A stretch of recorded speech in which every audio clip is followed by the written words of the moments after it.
علیکم ورحمۃ اللہ وبرکاتہ۔ الفاتحہ علی حضرت النبی الکریم۔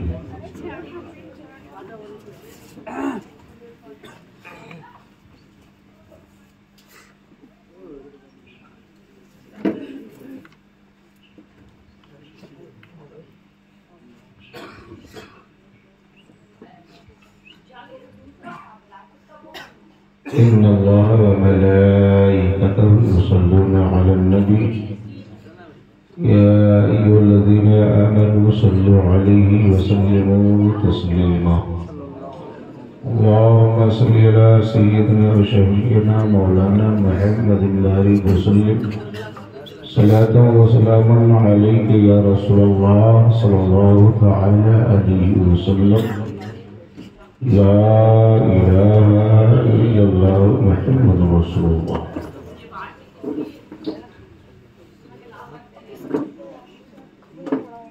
لائق مبارکباد ہیں جشن غوث الورا کی جو کمیٹی ہے انہوں نے اس جشن کو سجایا سنوارا، مالک و مولا اسے قبول فرمائے، اور جتنے لوگ حاضر ہیں سب کی حاضری کو قبول فرمائے۔ اس جلسے کی صدارت حضرت علامہ مفتی مدثر رضا صاحب اللہ فرما رہے ہیں، مالک و مولا ان کی عمر کو دراز فرمائے اور زیادہ سے زیادہ دین کی خدمت لینے کی توفیق عطا فرمائے۔ آپ حضرات کافی دیر سے بیٹھے ہوئے ہیں اور کچھ لوگ جلسہ دیکھنے آتے ہیں، کچھ لوگ جلسے میں علماء کا بیان سننے آتے ہیں، کچھ لوگ بیان سننے کے بجائے کھانے آتے ہیں۔ وہ لوگ ہی نہیں، وہ اپنا اپنا انداز ہے۔ بہرحال کافی لوگ تھے اور کرسی بھی نہیں مل پا رہی تھی، کھڑے تھے، کھڑے کھڑے سنے اور سننے کے بعد میں چلے گئے۔ اچھی بات ہے، جانا بھی چاہیے، اس لیے کہ جلسہ 12 کے بعد میرے اپنے اعتبار سے تو مناسب نہیں ہے چلانا، اس لیے کہ رات بھر جگو گے تو پھر صبح فجر کے لیے کیسے اٹھو گے؟ بولو ہے کہ نہیں؟ تو 12 سے زیادہ پروگرام تو نہیں چلانا چاہیے، مگر اب یہ بیچارے انتظام کرتے ہیں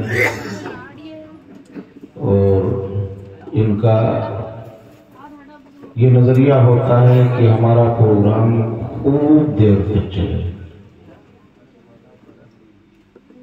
یہ نظریہ خوب دیر والا مت رکھیے، بلکہ جلسہ اس لیے کیجیے کہ آپ کے اندر جو کمی ہے اس کمیوں کو سن کر دور کیجیے۔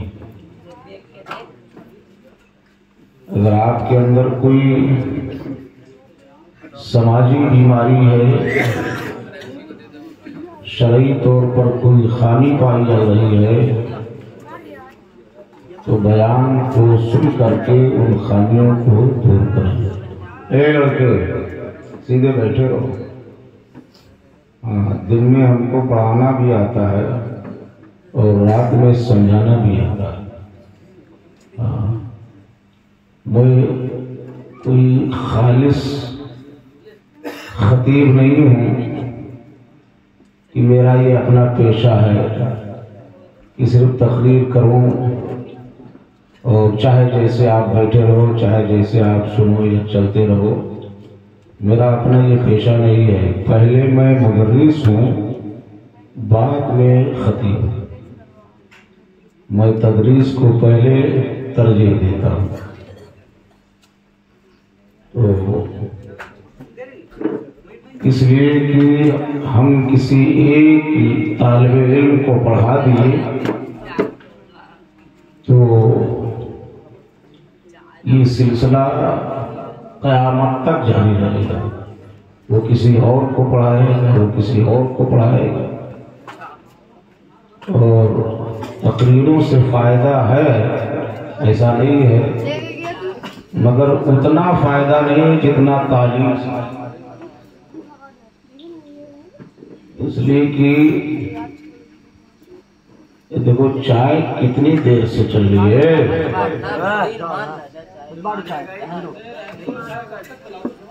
چائے تم پلا کیا رہے ہو؟ صرف پانی پلا رہے ہو.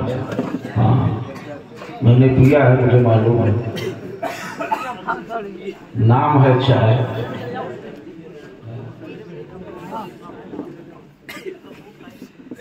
منہ کا ذائقہ خراب ہو گیا.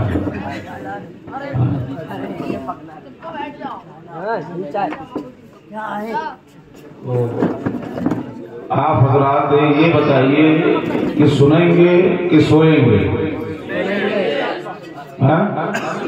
سوئیں گے. تو آپ تھوڑا سا پاؤں اندر کریے، تھوڑا سا ادب سے بیٹھیے. جو ننگے سر ہوں وہ اپنے سر کو ڈھانپ لیں. ننگے سر والے اپنے سر کو ڈھانپ لیں. ویسے بھی ٹھنڈی ہے. ہاں، اور یہ ادب کی محفل ہے. ادب کی محفل میں ادب کے ساتھ بیٹھنا چاہیے. آپ کسی بھی سنی عالم سے بیان سنیے، مگر دل میں آپ کے محبت ہو، لگاؤ ہو، تو اس کا فیض آپ کو ملے گا. اور آج کل کا تو ماحول ہی کچھ الگ ہو چکا ہے. معاف کیجیے گا اگر کوئی شاعر صاحب ہوں گے تو برا نہ سمجھیں گے. میں نے ایک مرتبہ کچھ ایسی بات کہی تو لوگ اس کا الٹا ہی نتیجہ نکالیے. الٹا نتیجہ مت نکالیے، بلکہ مطلب کوئی ایسی بات ہو تو اس کمی کو دور کریے. اب جیسے مان لیجیے کہ یہ مائک ہے، اسٹینڈ ہے، اس میں لگا ہوا ہے. تو ہم تو بچپن میں یہ دیکھتے چلے آ رہے ہیں کہ پہلے نعت نبی پڑھنے والے ادب کے ساتھ نیت باندھ کر کے نعت رسول پڑھا کرتے تھے. بولو ہی کوئی. اور آپ تو جوان ہیں، آپ کو نہیں معلوم. جن کی عمر ہماری عمر کی ہے ان سے پوچھئے کہ پہلے کے شاعر بہت ہی با ادب ہو کر نیت باندھ کر نعت رسول اسٹیج پہ پڑھتے تھے. یہ اسٹینڈ لگ جاتا تھا اور کھڑے کھڑے پڑھتے تھے. اب تو ہوتا کیا ہے، چھوٹا ہو یا بڑا ہو، جو بھی آتا ہے اسٹینڈ سے مائک کو نکال لیتا ہے اور ہاتھ میں لے کر ادھر سے ادھر، ادھر سے ادھر، ادھر سے ادھر جم جم کے پڑھتا ہے. بولو. اب بھائی اس اسٹینڈ کا کام ہی کیا ہے؟ یہ جتنے لاؤڈ اسپیکر والے ہیں ان سے تو یہ گزارش ہے کہ اب یہ اسٹینڈ رکھیں، ہے نا، بیچارے ان کا بچ جائے گا. اب لوگوں نے ایسا ماحول پیدا کر لیا ہے. اور مطلب بولو سبحان اللہ، اچھل کے بولو، کود کے بولو، لہک کے بولو، یہ سب کیا؟ ارے بھائی پڑھو، جس کو پسند آئے گا وہ خود ہی بولے گا. کہنے کی کیا ضرورت ہے؟ کسی مصرے کو بار بار تکرار کرتے ہیں. بھائی بار بار اسے تکرار کرنے کی کیا ضرورت ہے؟ ایک بار کہہ دیا، دو بار کہہ دیا، ارے 10 بار 20 بار پڑھتے رہتے۔ اب تو ایسے ایسے شاعر ہے کہ علی علی علی علی علی نہ معلوم کیسے پڑھتے ہیں، بولو آئی کہ نہیں، علی کا نام لیتے تو علی علی علی اتنا بگاڑ دیتے ہیں کہ سمجھ ہی نہیں آتا ہے کیا دے۔ اگر برا مت مانیے، جو بات ہے وہ میں سچی بول رہا ہوں، مگر اب آج کا نوجوان بھی اسی میں مگن ہے، اس کو بڑا اچھا لگتا ہے، اور کوئی اچھی بات نصیحت آمیز بات سنائی جائے، ارے یہ مولانا تو بڑا اولڈ ماڈل کا ہے، پرانے زمانے اس کی بات کیا سنائی، اس طرح سے رنگ میں مت رہو، اس دنیاوی رنگ میں مت رہو۔ ہمارا جو اسلام ہے بڑا سادہ اور بڑا اچھوتا ہے، اچھی باتیں ہیں، سنجیدگی کے ساتھ آپ اسے سماعت کرو اور اپنی کمیوں کو آپ دور کرو۔ اس دور میں جلسہ کرنا کوئی آسان کام نہیں، مہنگائی اتنی زیادہ ہو چکی ہے کہ 2-4 مہمان گھر پہ آ جائے تو ان کے لیے کھانے کا انتظام کریے تو کتنا خرچ آتا ہے وہ آپ کو معلوم ہے، اور جلسے میں اتنے علماء کو بلانا، نذرانہ دینا، اور مائک ہے، ٹینٹ ہے، کیا کیا اس میں کتنا خرچ آتا ہے، یہ اس کے دل سے پوچھئے جو لوگ کر رہے ہیں۔ تو کم سے کم جتنی محنت کرتے ہو چندہ اکٹھا کرنے میں، اتنی ہی محنت اور لگن کے ساتھ بیان بھی سنیں۔ درود پاک پڑھو، اللہم صلی علی سیدنا و شفیعنا مولانا محمد بارک وسلم، صلاۃ و سلام علیک یا رسول اللہ صلی اللہ تعالی علیہ وسلم۔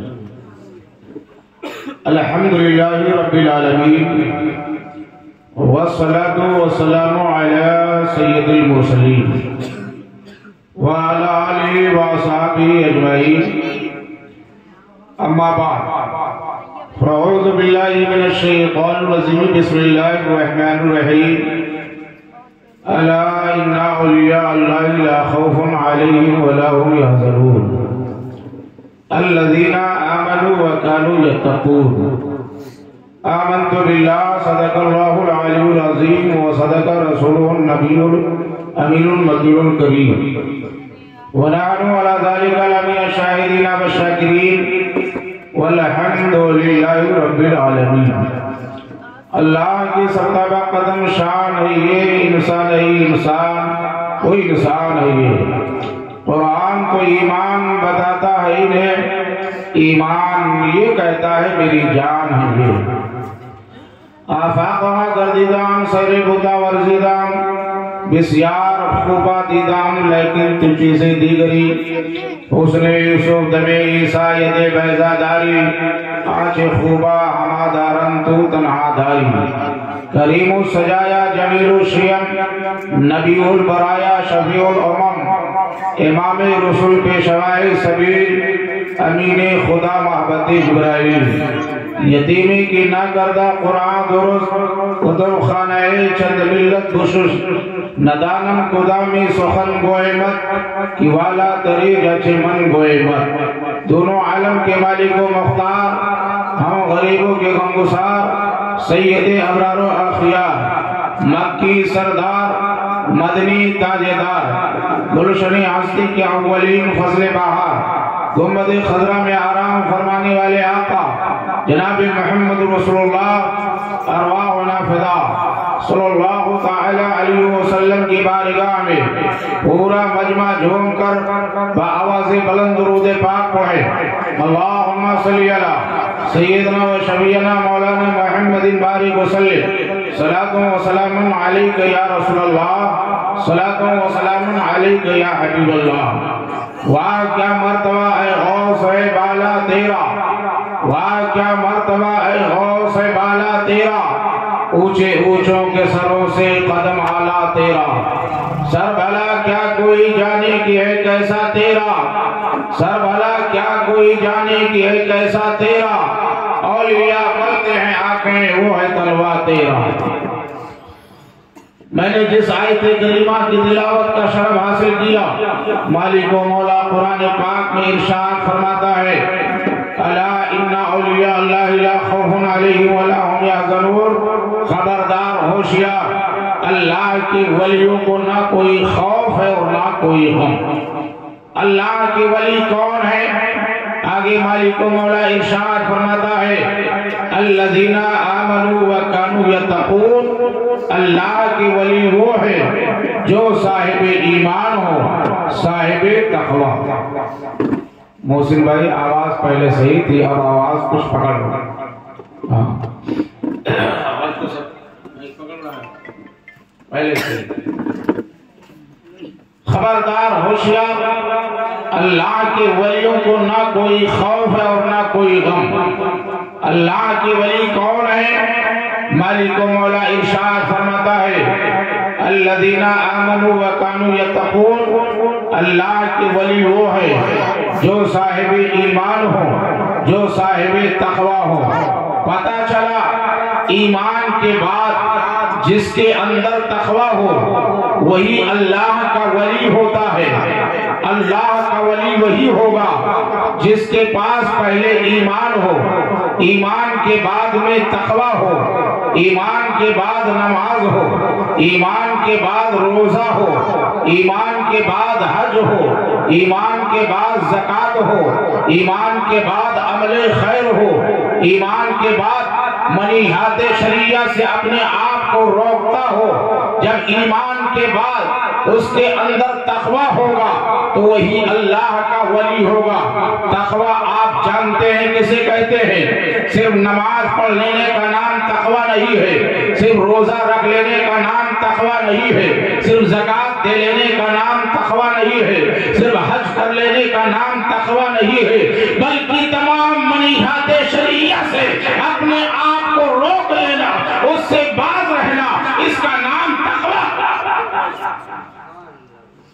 اللہ کا ولی وہ ہے جو ایمان والا ہو اور ایمان کے بعد میں تقوی ہو، ایمان کے بعد پرہیزگاری ہو۔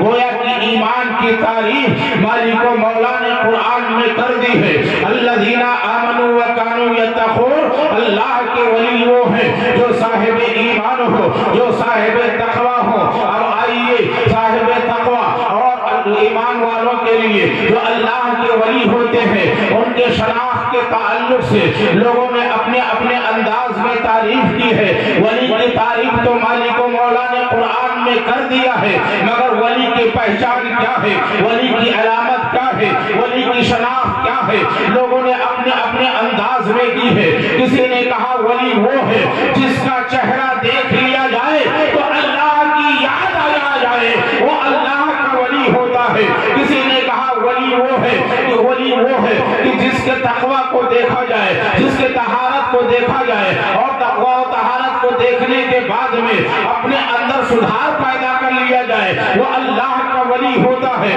کسی نے کہا کہ سنو ولی کو پہچاننے چلے ہو، ارے ولی را ولی میشاشا، ولی کو ولی ہی پہچان سکتا ہے، ولی کو ہر کوئی نہیں پہچان سکتا ہے۔ ولی را ولی میشاشا، ولی کو ولی ہی پہچانتا ہے۔ اور ایک صاحب نے ولی کے شناخت کے تعلق سے بڑی نازک تعریف کی ہے، اللہ اکبر۔ انہوں نے کہا ولی کو پہچاننے چلے ہو، ارے اللہ کو پہچاننا آسان ہے، اللہ کے ولیوں کو پہچاننا مشکل۔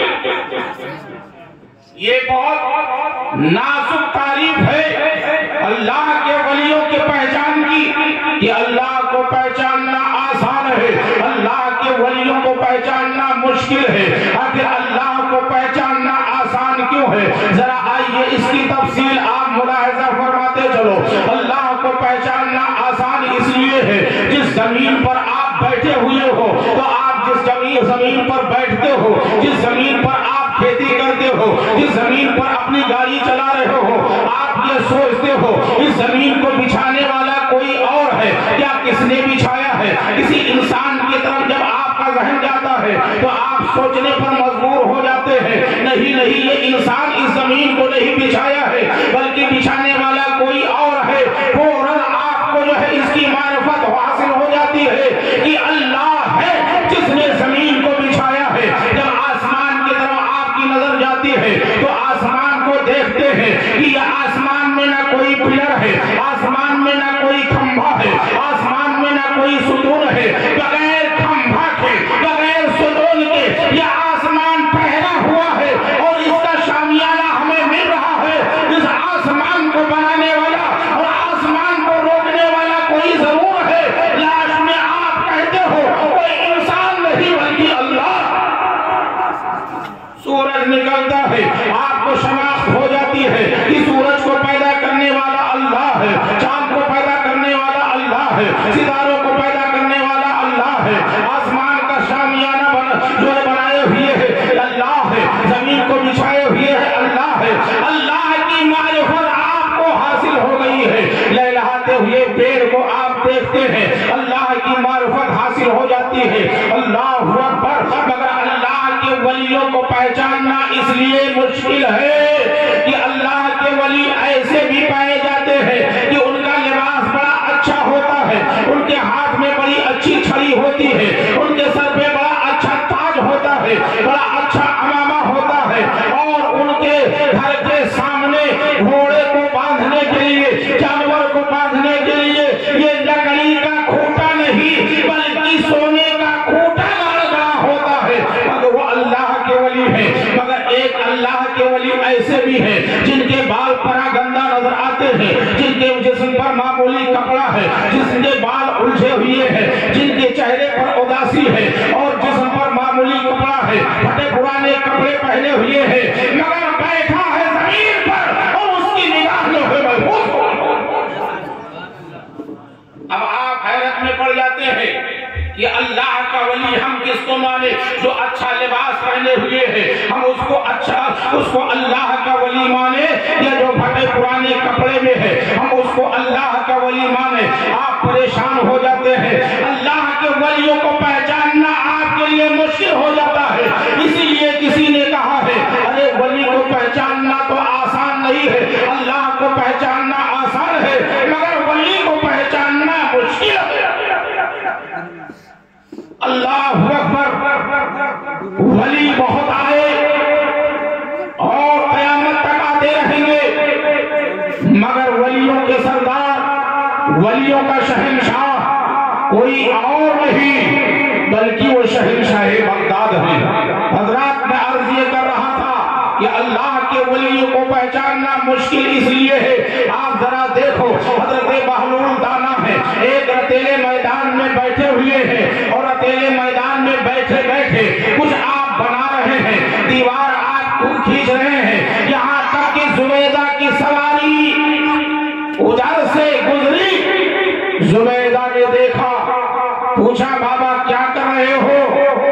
کہا جنت کا محل بنا رہا ہوں۔ جسم پر معمولی کپڑا ہے، بال پراگندہ ہے اور زمین پر بیٹھے ہوئے رتیلے میدان میں کچھ بنا رہے ہیں، بگاڑ رہے ہیں۔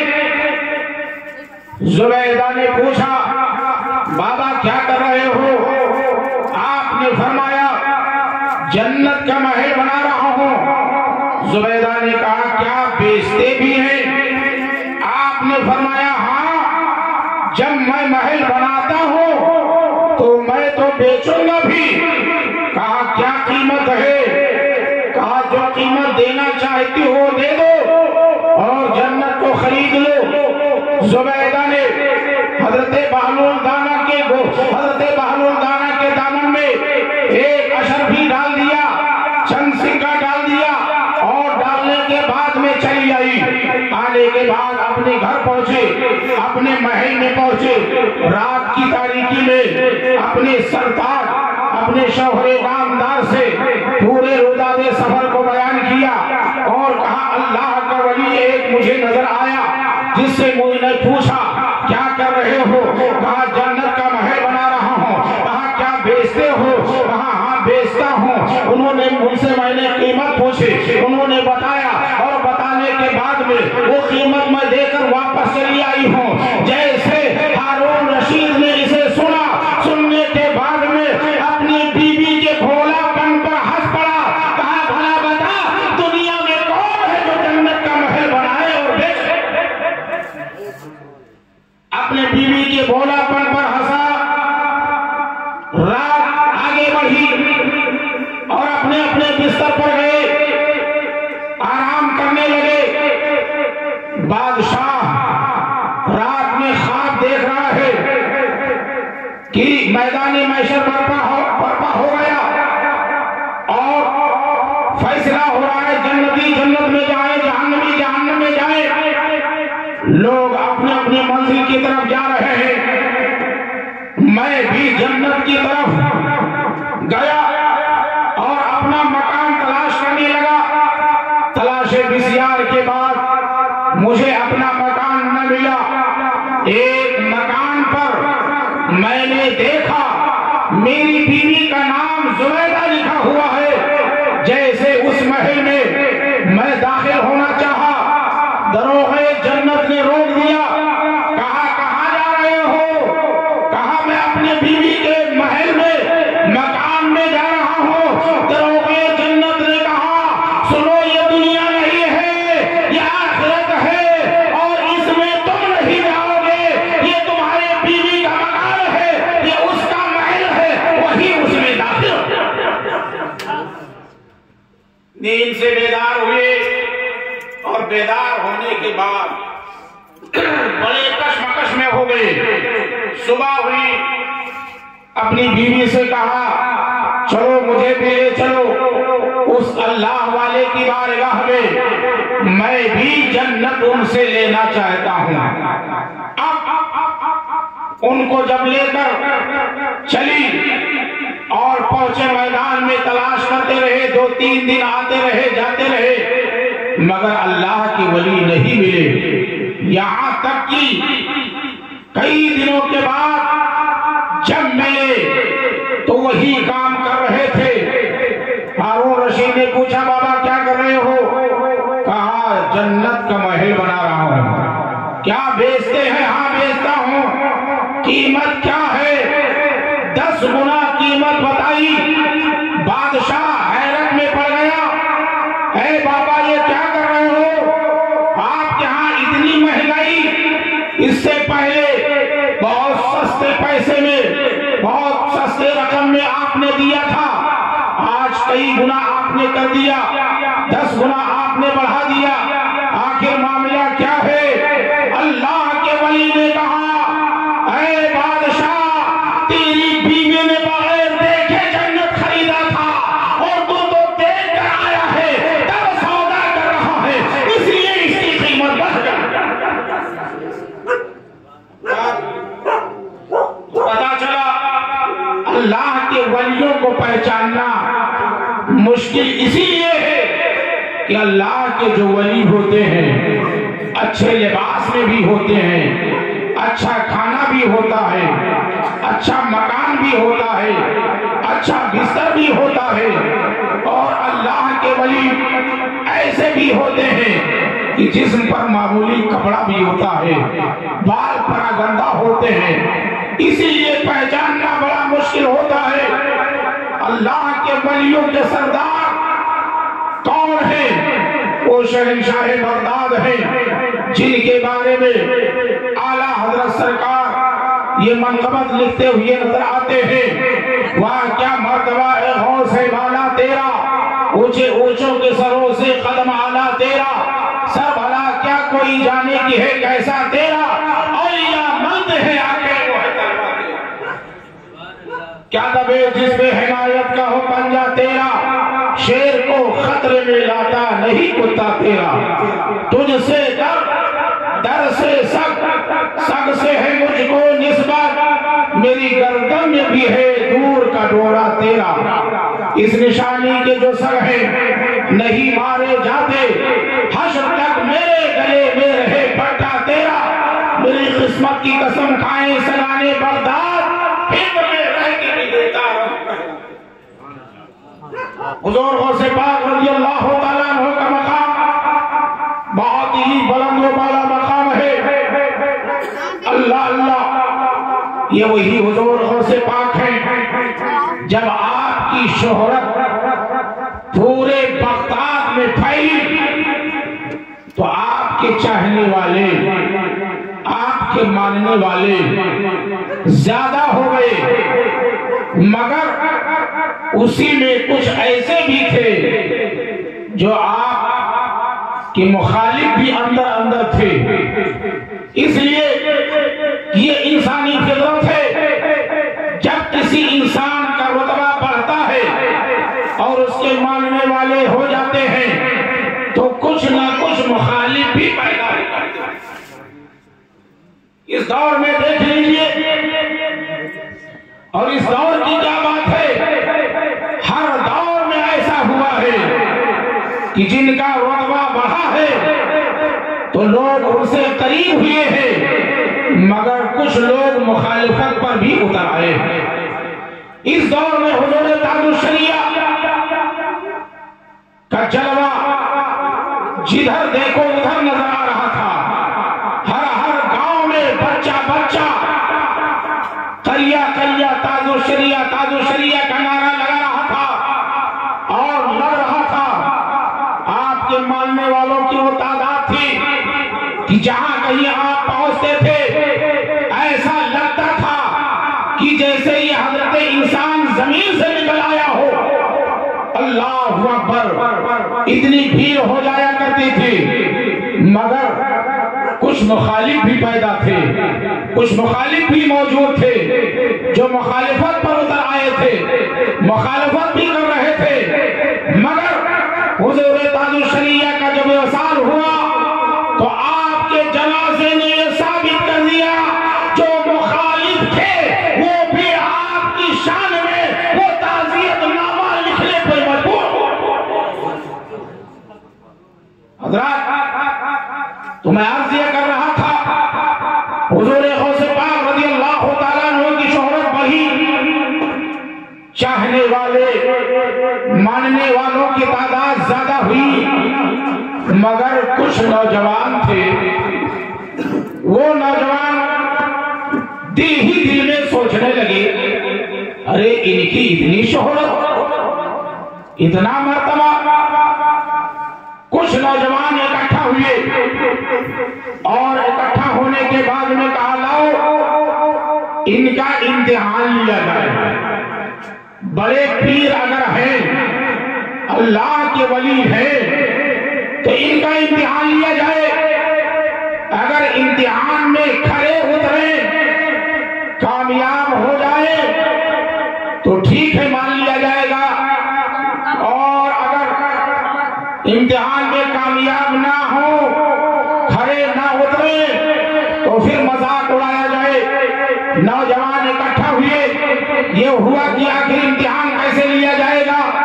لوگ اپنے اپنے انداز میں مشورہ دینے لگے، کسی نے کچھ کہا، کسی نے کچھ کہا، کسی نے کچھ کہا۔ ایک نوجوان نے کہا ہماری رائے یہ ہے کہ ہم میں سے ایک آدمی مر جائے اور مر جانے کے بعد اس کو کفن پہنا دیا جائے، کفن پہنانے کے بعد اسے چارپائی پر لٹا دیا جائے، چارپائی پر لٹانے کے بعد بڑے پیر کو بلایا جائے، اور بڑے پیر جیسے آئے نماز پڑھانے کے لیے، جیسے پہلی تکبیر یا دوسری تکبیر کہیں اٹھ کے کھڑے ہو جاؤ، پھر ہم لوگ پیچھے سے تالی بجائیں گے، ان کا مذاق اڑائیں گے کہ یہ اللہ کے ولی کیسے ہیں کہ سامنے زندہ لیتا ہے اور جنازے کی نماز۔ نوجوانوں نے مشورہ کیا، کہا چلیے ٹھیک ہے۔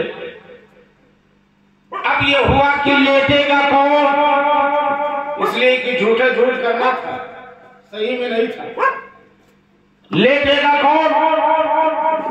اب کوئی نوجوان تیار نہیں ہوا، کہا تم لیٹ جاؤ، اس نے کہا تم لیٹ جاؤ، اس نے کہا تم لیٹ جاؤ۔ آخر کار ایک نوجوان تیار ہوا، اس کو لوگوں نے سمجھایا کہ ہم لوگ کفن دے دیں گے، چارپائی پر لٹا دیں گے اور بڑے پیر کو بلائیں گے، جب نماز پڑھانے کے لیے کھڑے ہوں گے پہلی دوسری تکبیر جیسے کہیں گے تو اٹھ کے بیٹھ جانا، ہم لوگ پیچھے سے مذاق اڑائیں گے۔ کہا ٹھیک ہے۔ اب وہ نوجوان لیٹنے کے لیے تیار ہو گیا، اسے نہلایا گیا، کفن پہنایا گیا، چارپائی پر لٹایا گیا۔ کچھ نوجوان دوڑے دوڑے گئے، حضور غوث پاک کی بارگاہ میں پہنچے۔ حضور بڑا غضب ہو گیا، چلیے۔ کہا کیا ہوا؟ کہا ہمارے محلے میں ایک نوجوان کا انتقال ہو گیا ہے، حضور چلیے آپ نماز پڑھا دیجئے۔ آپ نے فرمایا محلے کے امام کو لے لو، مجھ کو کیوں بلانے آئے ہو؟ کہا ارے حضور آپ کے ہوتے ہوئے دوسرا کیوں پڑھائے گا؟ ارے آپ سب سے بہتر ہیں، سب سے اعلیٰ ہیں، سب سے اچھے ہیں، ولیوں کے سردار ہیں، شہنشاہ بغداد ہیں۔ اب میں ہم لوگ یہ چاہتے ہیں کہ شہنشاہ بغداد کے ہوتے ہوئے کوئی دوسرا کیوں نماز پڑھائے؟ آپ نے فرمایا ٹھیک ہے، اگر یہی چاہتے ہو۔ آپ تو سمجھ گئے تھے نا یہ نوجوان آئے ہیں کیا لے کر مقصد آئے ہیں۔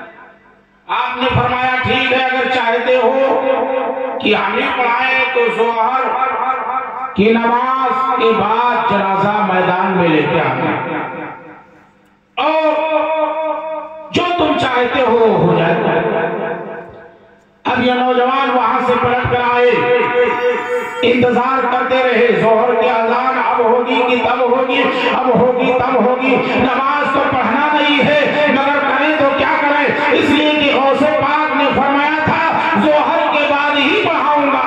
اللہ اکبر۔ انتظار کرتے رہے، انتظار کرتے رہے، یہاں تک کہ کافی انتظار کے بعد جب ظہر کا وقت ہوتا ہے مؤذن حی علی الصلاۃ حی علی الفلاح کی صدائیں بلند کرتا ہے، اذان ہو جاتی ہے، حضرت غوث پاک آتے ہیں اور ظہر کی نماز پڑھتے ہیں۔ ظہر کی نماز پڑھنے کے بعد میں مسجد سے باہر نکلتے ہیں، جو سینے پر نوجوان کھڑے انتظار کر رہے ہیں۔ اب حضور غوث پاک مسجد سے باہر آئے، سینے پر سیڑھیوں پر نوجوان انتظار کر رہے تھے۔ کہا حضور چلیے جنازہ آ گیا، ہاں آ گیا۔ آپ نے فرمایا ٹھیک ہے، آپ جاتے ہیں، جو جنازہ سامنے موجود ہوتا ہے اس کے سامنے آپ کھڑے ہوتے ہیں اور کھڑے ہونے کے بعد میں پوچھتے ہیں اس کی نماز پڑھانی ہے؟ ہاں ہاں نماز پڑھانی ہے۔ آپ نے پوچھا اس میت کا ولی کون ہے؟ اس نے اس کا باپ موجود تھا، اس نے کہا حضور میں ہوں۔ آپ نے پوچھا کیا نماز پڑھاؤں؟ ہاں حضور پڑھائیے۔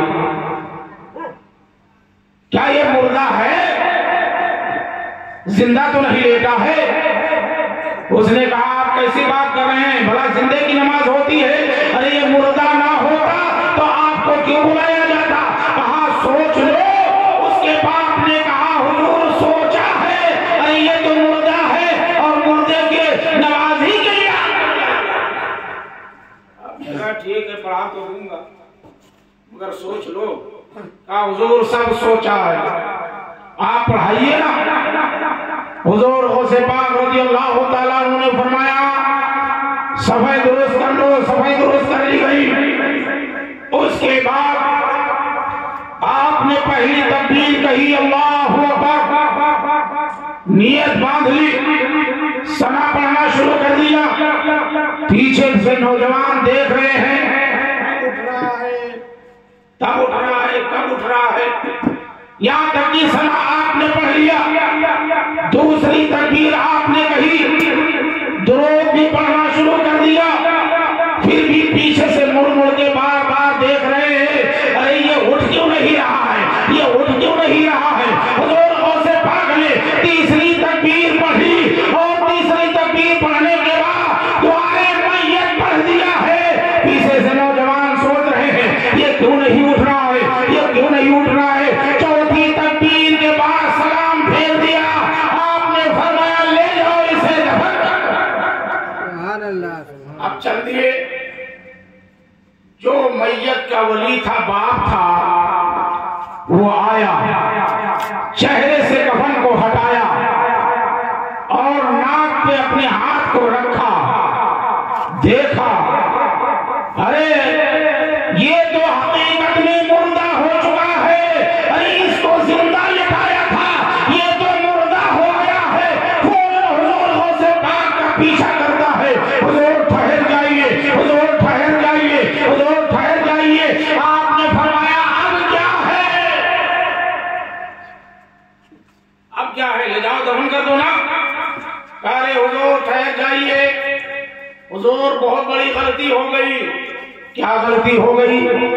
کہا حضور جس کو میں نے چارپائی پر لٹایا تھا وہ مردہ نہیں زندہ تھا۔ آپ نے کہا میں نے پہلے تم سے کہا تھا یہ زندہ ہے کہ مردہ، تو تم نے کہا بھلا زندے کی نماز ہوتی ہے، ارے یہ مردہ ہے اسی لیے بلایا گیا ہے۔ جب تم نے مردہ بتایا تھا ہم نے مردہ سمجھ کے نماز پڑھا دی اور دعائے میت پڑھ دی ہے، لے جاؤ اسے دفن کر دے۔ حضور ارے یہ تو نوجوانوں نے مذاق اڑانے کے لیے ایسا کیا تھا، حقیقت میں وہ زندہ ہی لیٹا تھا۔ تو کہا پھر اب کیا ہو گیا؟ کہا آپ نے نماز پڑھا دی، اب وہ مردہ ہو گیا ہے۔ کہا پھر میں کیا کروں؟ اب میں کیا کروں؟ پہلے میں نے تم سے کہا تھا سمجھ لو، تو تم نے کہا سب سمجھا ہوا، تو اب ہم کیا کریں بھائی؟ کہا حضور چلیے، ہمارا یہ عقیدہ ہے کہ جو زندہ ہو پیرانے پیر اگر نماز پڑھا دے تو مردہ ہو جائے، تو وہی پیرانے پیر اگر اس چارپائی کو ٹھوکر مار دے تو میرا بیٹا زندہ ہو۔ حضور غوث پاک رضی اللہ تعالیٰ عنہ آئے، چونکہ اللہ کا جو ولی ہوتا ہے اس کو بڑا رحم آتا ہے، رحم دل ہوتا ہے۔ آپ کو رحم آ گیا، آپ آئے اور آنے کے بعد میں آپ نے فرمایا یہ بتاؤ اس کو صحیح سلامت اٹھاؤں یا جیسے تھا ویسے اٹھاؤں؟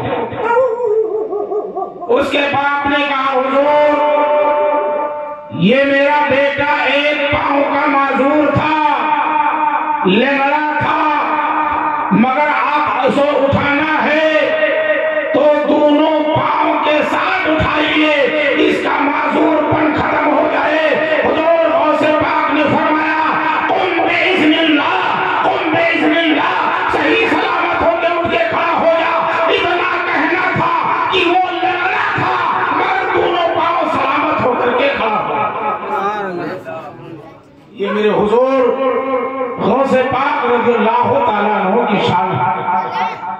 آپ کے ٹھوکروں سے مردے زندہ ہو جائے۔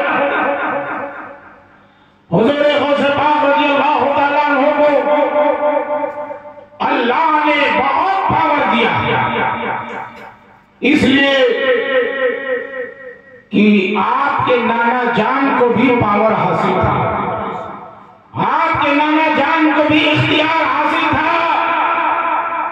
نانا کے توسل سے نواسے کو بھی پاور حاصل تھا، مدینے والے آقا کو اختیار حاصل تھا اور بغداد والے آقا کو بھی پاور حاصل تھا۔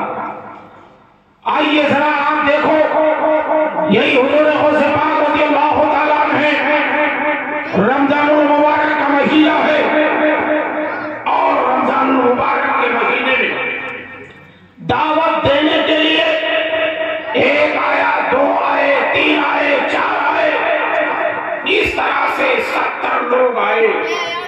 70 کی دعوت آپ نے قبول کر لی، 70 کی دعوت آپ نے قبول کر لی، وہ بھی رمضان کا مہینہ ہے، افطار کا وقت ایک ہے اور ایک ہی وقت میں 70 لوگ یہاں جانا ہے۔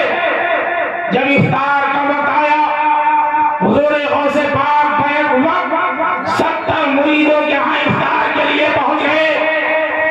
اب جب صبح ہوئی چوراہے پر آئے تو کسی نے کہا حضور ہمارے گھر تشریف لائے تھے، حضور ہمارے گھر تشریف لائے تھے، شہنشاہ بغداد ہمارے گھر تشریف لائے تھے، کئی لوگوں کا یہ دعویٰ ہو گیا، یہاں تک کہ بات زیادہ بڑھی، لوگوں نے کہا چلیے شہنشاہ بغداد کا زمانہ ہے، اس معاملے کا حل انہی سے کروا لیا جائے۔ لوگ آپ کی بارگاہ میں پہنچے، کہا حضور ہمارے یہاں دعوت میں آپ گئے تھے، کہاں گیا تھا؟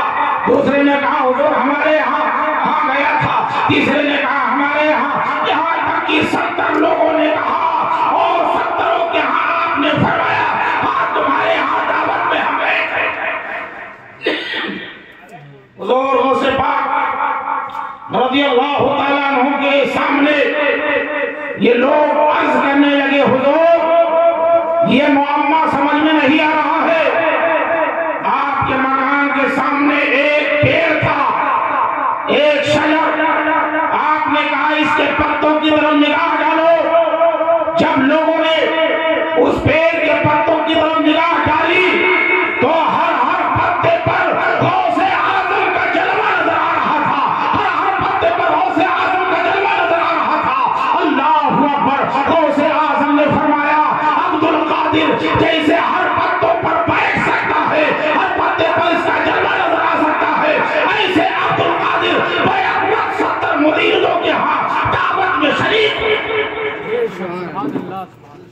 جب اسے ہم بیان کرتے ہیں کہ بیک وقت 70 مریدوں کے ہاں غوث پاک افطار کے لیے پہنچے تو ہمارا حریف ہے، ہمارا مخالف ہے، اعتراض کرتا ہے اور یہ کہتا ہے ارے مولانا عقل کی بات کرو، عقل کی، یہ کیسے ہو سکتا ہے کہ ایک وقت 70 مریدوں کے ہاں پہنچ جائے؟ یہ بڑے پیر کو تم نے اتنا مقام دے دیا ہے کہ ایک وقت 70 مریدوں کے ہاں پہنچ گئے۔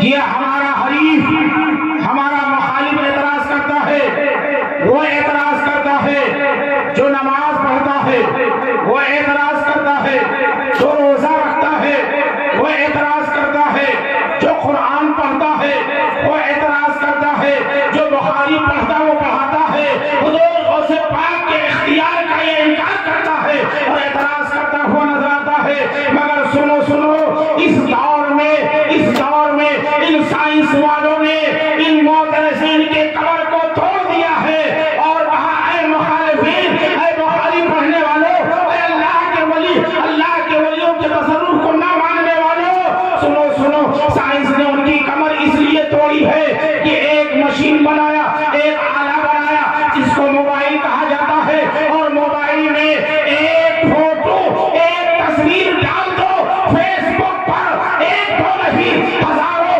پوری دنیا میں بیک وقت موبائل پر اپنا ایک فوٹو آپ ڈالو اور پوری دنیا میں بیک وقت ایک دو نہیں جگہ جگہ ہزاروں سینکڑوں کروڑوں کی تعداد میں یہ پہنچ جاتا ہے۔ سائنس والوں نے ان بدماشوں کی کمر کو توڑ دیا ہے کہ سنو جب ایک انسان ایسی تصویر بنا کر اور ساری جگہ بھیج سکتا ہے تو وہ تو اللہ کے ولی ہے، وہ تو ولیوں کے سردار ہے، وہ شہنشاہ بغداد ہے۔ ایک وقت 70 مریدوں کے ہاں پہنچ گئے تو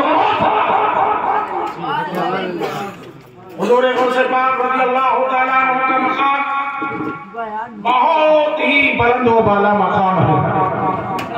حضور غوث پاک سے آپ سچی محبت رکھو، اللہ اکبر۔ نبیوں میں، رسولوں میں سب سے اعلیٰ ہمارے نبی، بولو کہ نہیں؟ نبیوں میں، رسولوں میں سب سے اعلیٰ، سب سے افضل ہمارے نبی، ولیوں میں سب سے اعلیٰ و افضل ہمارے غوث، آپ کے غوث ہیں۔ اللہ اکبر۔ حضور غوث پاک رضی اللہ تعالیٰ عنہ کی وہ شان ہے کہ آئیے ذرا ایک بات میں آپ کے سامنے پیش کروں۔ حضور غوث پاک رضی اللہ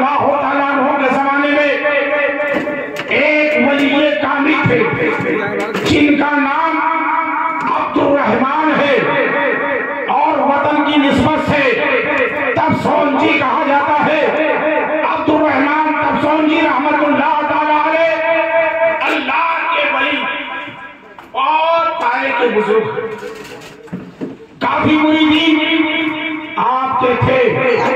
حضرت عبدالرحمن تب سونجی رحمت اللہ تعالی علیہ اپنے مریدین کو اکٹھا کیے ہوئے واعظ و نصیحت کر رہے ہیں اور اسی مجلس میں شہنشاہ بغداد کا ایک مرید بھی بیٹھا ہوا تھا. بولو سبحان اللہ. آدھے گھنٹے سے زیادہ ہو گئی مگر پہلی مرتبہ میں نے کہا بولو سبحان اللہ. شہنشاہ بغداد کا ایک مرید بیٹھا ہوا تھا. عبدالرحمن تب سونجی نے واعظ و نصیحت کرتے کرتے آپ نے فرمایا میرا مقام ولیوں میں ایسے ہے جیسے پرندوں میں سارس پرندہ ہوا. جیسے بگلے کی گردن اونچی ہوا کرتی ہے ایسے ہی ولیوں میں میرا مقام اونچا. شیرنی آنا اس بات پر دال ہے کہ صلاۃ و سلام پڑھ لیا جائے. ہاں اس واقعے کو سن لو بس. یہ واقعہ جو ہے شان غوث پاک اسے سن لو پھر صلاۃ و سلام. حضرت عبدالرحمن تب سونجی نے فرمایا میرا مقام ولیوں میں ایسے ہی ہے جیسے پرندوں میں سارس پرندہ ہوتا ہے.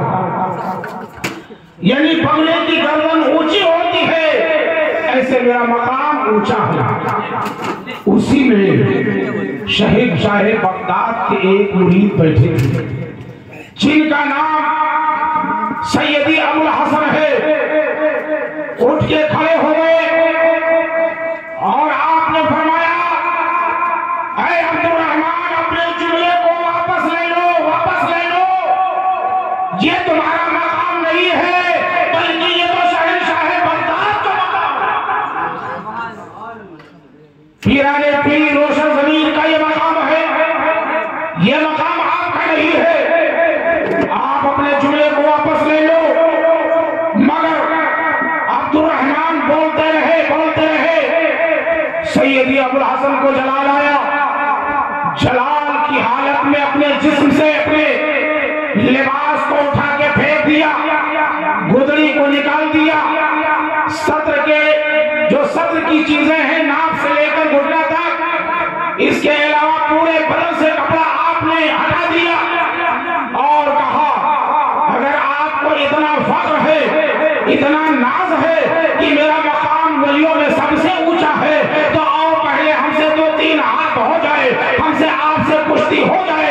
اس کے بعد میں یہ اعلان کرنا اللہ اکبر. آپ نے اپنے جسم سے کپڑا اتار دیا ہے اپنی گدڑی کو اتار دیا ہے.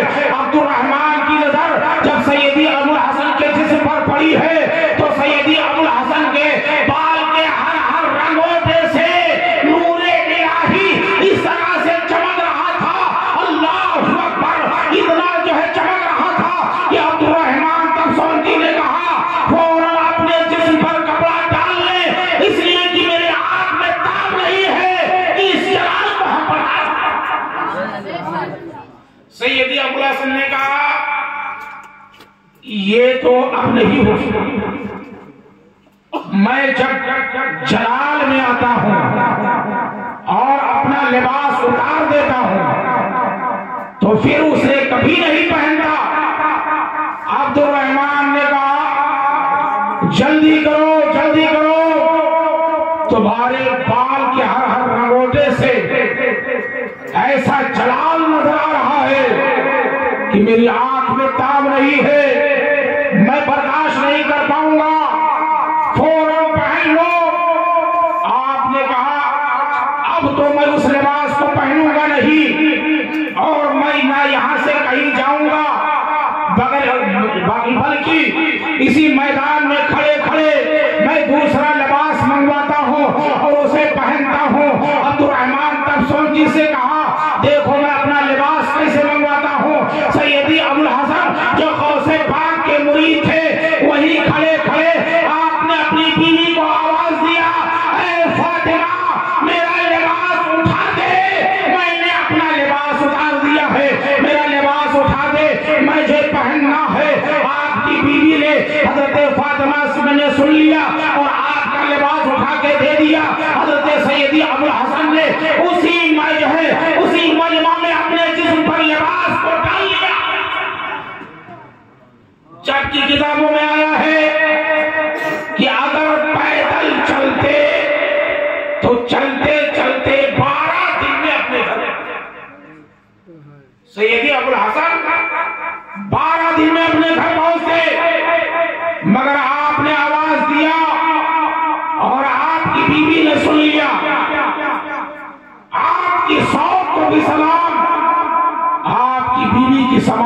کی سلام. کیا آپ نے آواز دیا؟ آپ کی بیوی نے سن لیا، کپڑا دے دیا، آپ نے پہن لیا.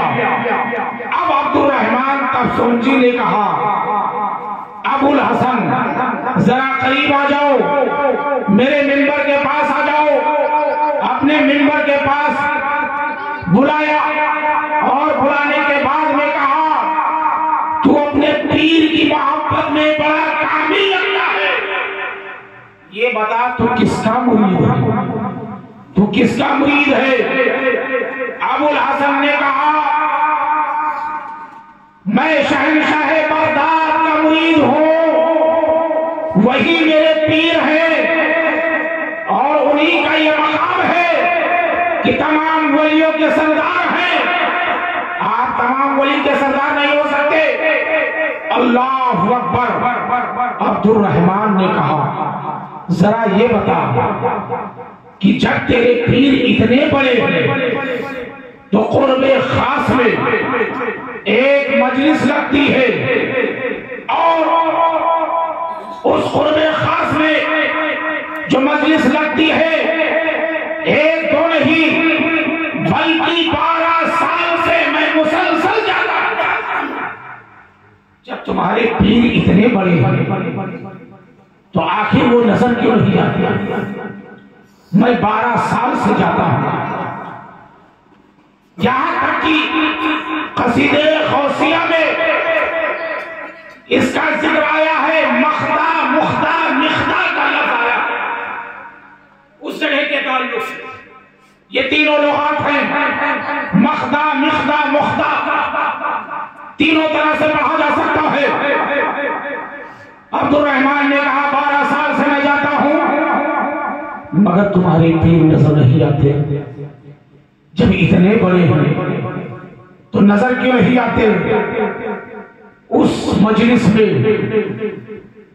ابو الحسن نے کہا یہ تو وہی بتائیں گے، اپنے کسی چند مرید کو میرے ساتھ کر دیجیے اور اس معاملے کا حل ہو جائے گا.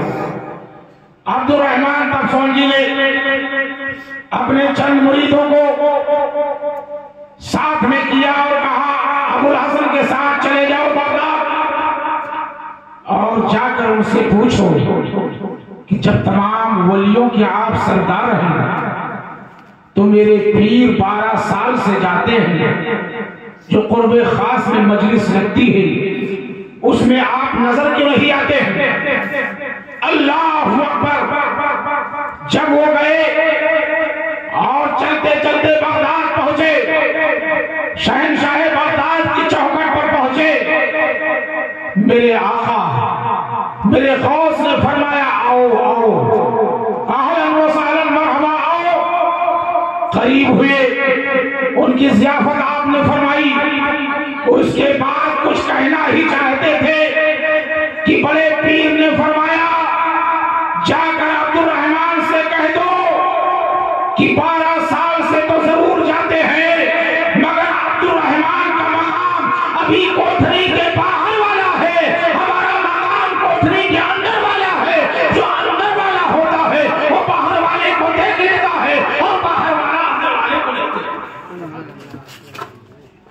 اگر ان کو یقین نہ ہو تو کہہ دینا کہ ابھی 2-4 دن ہوئے ہیں اللہ کی جانب سے ولایت کے جوڑے تقسیم ہوئے ہیں اور ولایت کا جوڑا انہیں بھی ملا ہے. ہرے رنگ کا جوڑا تھا جس پہ قل هو اللہ شریف یہ آیت لکھی ہوئی ہے. اللہ کی جانب سے ولایت کے جوڑے عطا ہوئے. یہ تصوف کی بات میں آپ کے سامنے پیش کر رہا ہوں. اللہ کی جانب سے یہ جوڑے عطا ہوئے تھے مگر اللہ جسد انسری سے پاک ہے. اللہ کے پاس بظاہر جیسے ہمارا ہاتھ ہے اس کے پاس یہ ہاتھ نہیں ہے. اللہ ہاتھ سے جسد انسری سے پاک ہے مگر جوڑے اللہ ہی کی جانب سے عطا ہوئے تھے. دینے والا اللہ تھا مگر وہ جس کے ہاتھ سے پڑھ رہا تھا وہ کوئی اور نہیں، وہ عبد القادر جیلانی تھا.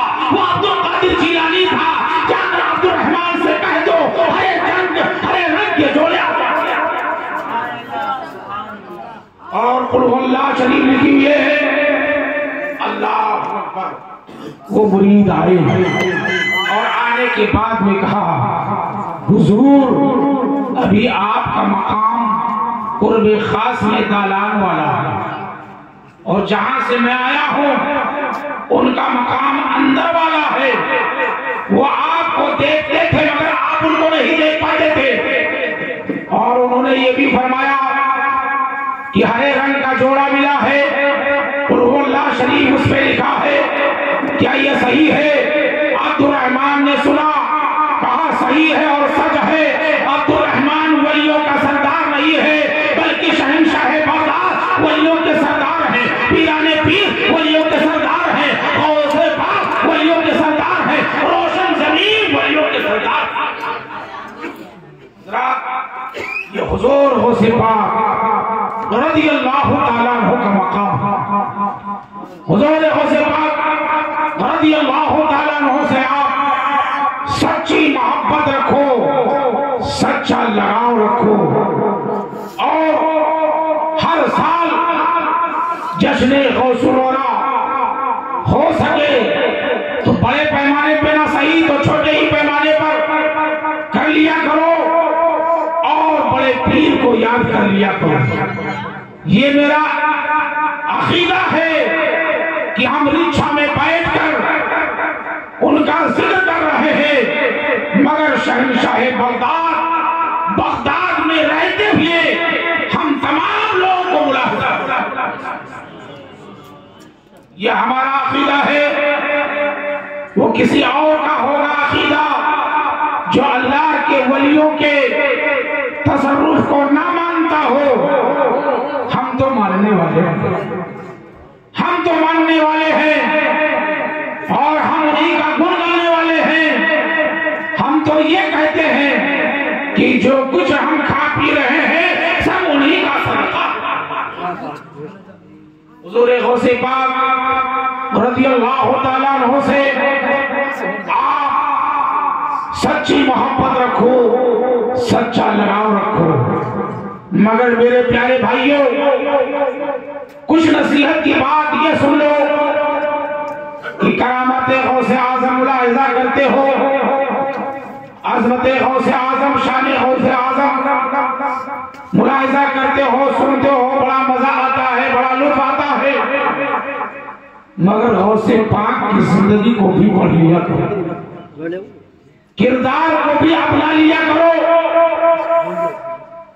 جن کی جشن میں ہم بیٹھے ہوئے ہیں، جن کی یاد میں ہم بیٹھے ہوئے ہیں، ان کی زندگی کو پڑھو اور دیکھو کہ غوث پاک نے نماز کی کتنی پابندی فرمائی۔ غوث پاک نے شریعت کا کتنا پاس و لحاظ کیا تھا، ذرا اسے بھی تو اپنی نگاہوں کے سامنے رکھو۔ کرامت غوث اعظم سننے کے ساتھ ساتھ آپ اسے بھی اپناؤ۔ آج ہم اس سے دور نظر آ رہے ہیں۔ جس کے اوپر نماز فرض ہے وہ نماز سے دور ہے، اور جس پر نماز ہی نہیں فرض ہے وہ نماز اتنا پڑھتا ہے کہ نماز کی نشانی اس کے پیشانی پر ہے۔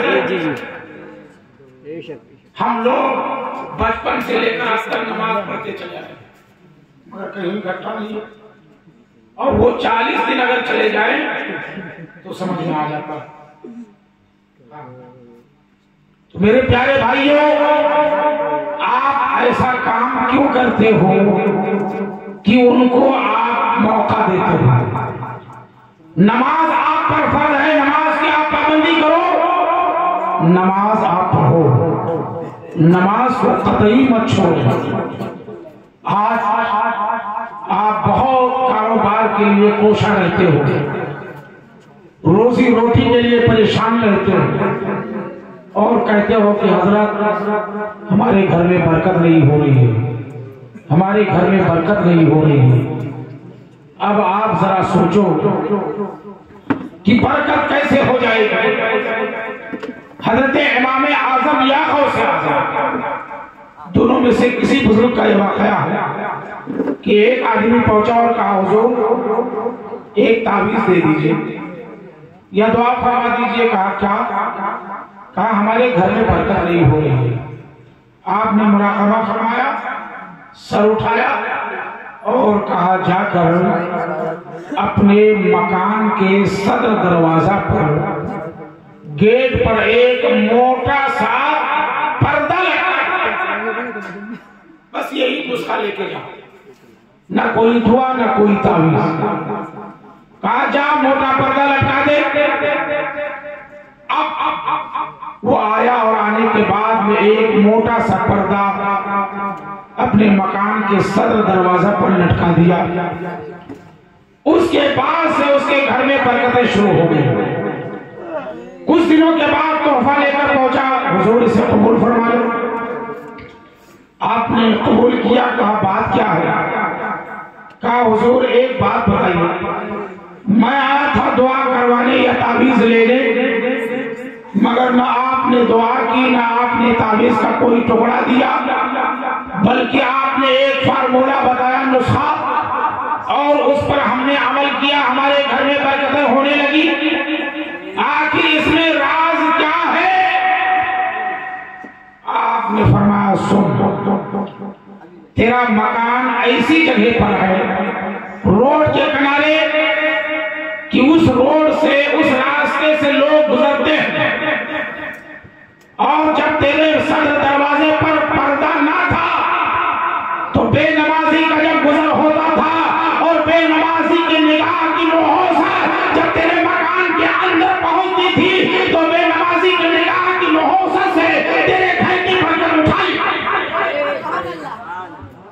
اب آپ ذرا سوچیں کہ ایک بے نمازی باہر سے گزر رہا ہو اور کسی کے مکان پر اس کی نظر پڑ جائے، اندر پہنچ جائے تو اس کی نحوست سے گھر کی برکت اٹھا لیتا ہے. اور جس گھر میں باپ بھی بے نمازی، ماں بھی بے نمازی، بیٹا بھی بے نمازی، بیٹی بھی بے نمازی، دادی بڑھیا بھی بے نمازی، اس میں کہاں سے برکت ہوگی؟ بولو بولو. دادی بڑھیا داد نہیں ہے، بیٹھی رہتی ہے سر ہلا مگر نماز نہیں پڑھتی. اب جس گھر میں سب بے نمازی ہو برکت کہاں سے آئے گی؟ بولو. تو آج سے عہد کر لو کہ نماز کی پابندی کریں گے. ہاتھ اٹھاؤ، نماز سچے دل سے اٹھاؤ. ہاں فارمیٹی